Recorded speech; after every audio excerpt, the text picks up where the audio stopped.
dakwahnya orang NU itu mubasir. Dan dakwah yang menyenangkan di Indonesia itu ada di Ahlus Sunnah wal Jamaah, yang jamiahnya namanya Nahdlatul Ulama. Sementara sebaliknya mundir itu nakut-nakuti, banyak ngasih peringatan. Itu di Indonesia identik dengan Wahabi. Menyenangkan itu NU, yang sukanya nakut-nakuti Wahabi.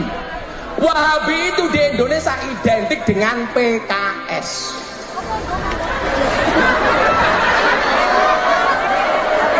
Makanya saya nggak yakin kalau orang NU bisa maju bareng dengan PKS. Perlu mengklarifikasi, PKS itu sudah kira-kira 8 kali bersama teman-teman PAN ngaji di sini. Halo sahabat Fakta 5D, ketemu lagi dengan 5D yang terus mengabarkan fakta viral seputar selebritas tanah air yang terus saja bikin berita, dan dengan berita mereka tetap eksis di ranah media. Nah, Gus Miftah kembali pernyataannya disorot, kali ini oleh Kiai Marzuki Mustamar, mantan Ketua PWNU Jawa Timur yang sekarang sudah dipecat karena dianggap mendukung Anies Baswedan. Yang disayangkan oleh Kiai Marzuki Mustamar adalah ucapan dari Gus Miftah yang mengatakan bahwa PKS itu Wahabi itu suka menakut-nakuti dakwahnya. Inilah yang kemudian dibantah oleh Kiai Marzuki Mustamar karena Gus Miftah memasukkan PKS kepada golongan Wahabi, bukan Ahlus Sunnah, sementara Ahlus Sunnah itu adalah NU. Kiai Marzuki Mustamar sendiri memang pernah berdialog langsung dan didatangi oleh para petinggi PKS dan ngaji bersama Kiai Marzuki Mustamar yang notabene adalah sesepuh dari NU dan merupakan ketua PWNU. Kiai Marzuki Mustamar sendiri memang sempat juga antipati terhadap PKS, namun setelah didatangi dan dilakukan tabayun oleh ketua DPP PKS sendiri, yakni Ahmad Saihu, dan beberapa tokoh-tokoh PKS, mereka berdialog untuk menjaga kerukunan antar umat Islam, dan di situ mereka bertabayun sehingga jelas bahwa sebenarnya antara PKS dan NU selama ini tidak ada masalah dan tidak ada perbedaan yang sangat mendasar, seperti kecurigaan-kecurigaan yang dialamatkan kepada mereka berdua saat ini. Dan apalagi saat ini Kiai Marzuki Mustamar mendukung Anies dan Muhaimin karena dianggap Anies dan Muhaimin merupakan representasi dari umat Islam. Anies dari Muhammadiyah, kemudian Muhaimin Iskandar dari NU, sementara partai pendukungnya adalah PKS. Itulah yang mungkin saat ini menjadi alasan Gus Miftah untuk menyerang PKS yang di dalamnya sebetulnya ada Anies Baswedan, karena Gus Miftah sendiri adalah pendukung Prabowo Subianto. Politik memang sangat rawan untuk menjadikan umat Islam terpecah belah. Berikut ini apa yang dikatakan oleh Kiai Marzuki Mustamar, simak sendiri. Lalu yang kami kurang suka, kadang orang itu maaf yang NU banget, itu ngeritiknya begini, kami nggak mau nyoblos Anies, di Anies ada PKS, khawatir itu melawan NU. Ya, kami juga perlu mengklarifikasi, PKS itu sudah kira-kira 8 kali bersama teman-teman PAN ngaji di sini.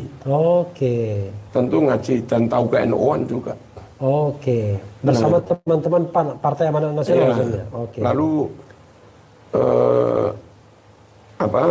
PKS itu kan pecah, ada PKS, ada Gelora. Yang Anies Mata sama Fahri Hamzah. Gelora ini dukung Prabowo. Nah, kadang si pendukung Prabowo itu mau Anies, amin. Alasannya ada PKS-nya. Tapi mau Prabowo padahal di situ ada Geloranya. Nah, padahal Gelora sama PKS kan 11-12 kan. Nah, ini sungguh sikap yang menurut kami kurang konsisten.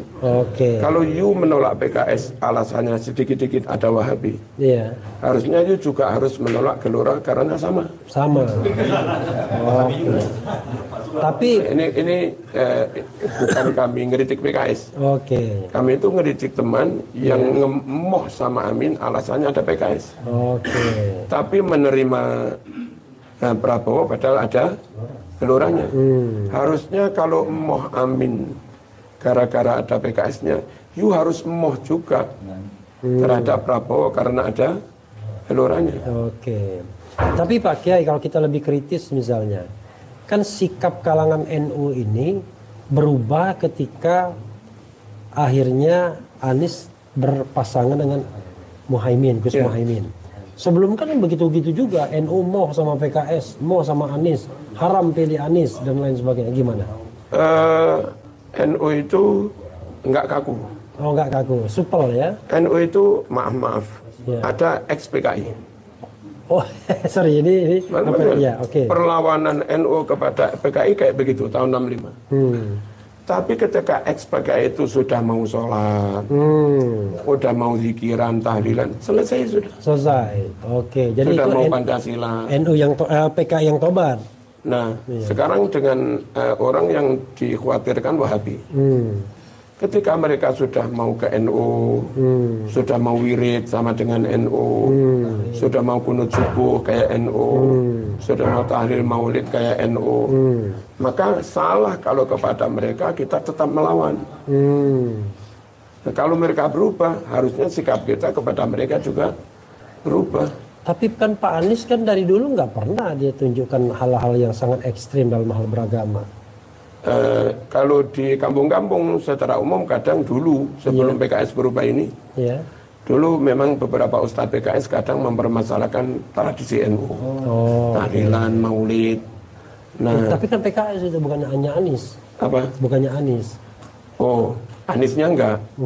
Maksud kami begini, orang ngeritik pendukung Anies, alasannya ada PKS-nya. I see. Terus dari pihak sebelah menjawab, loh kalau PKS mau berubah, masuk kita tetap kaku nggak berubah.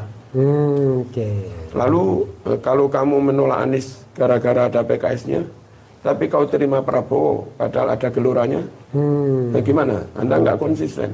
Oke. Dan kemarin waktu di Jombang, malam kemarin PKS presidennya datang kan? PKS itu ngaji ke sini berwirid baca sholat sudah mau. Terus ila hadrati nama tawasul kan juga tawasul. Sudah mau. Oke. Nah, kewajiban ulama itu bimbing. Bimbing yang belum sholat dibimbing supaya sholat, yang akhlak kurang baik dibimbing supaya akhlaknya jadi baik. Yang mungkin ikut-ikutan Wahabi atau apa dibimbing supaya menjadi ahlu sunnah wal jamaah. Nah kayak begitu. Kalau Pak Anies nggak ada masalah kan dengan segala ke-NU-an itu kan? Anies itu kan muridnya Nurcholish Madjid. Iya. Nah orang menerima Nurcholish Madjid menolak Anies itu lucu. Nah, dia kadernya Pak Nurcholish, dia dulu rektor Paramadina. Iya. Ya. Dan nyun sewu. Kalau mengusung Anies itu salah, Gerindra juga salah dong. Dulu mengusung Anies saat di Pilgub. Iya. Kak Prabowo itu merasa salah sekarang karena ada pesaing soalnya.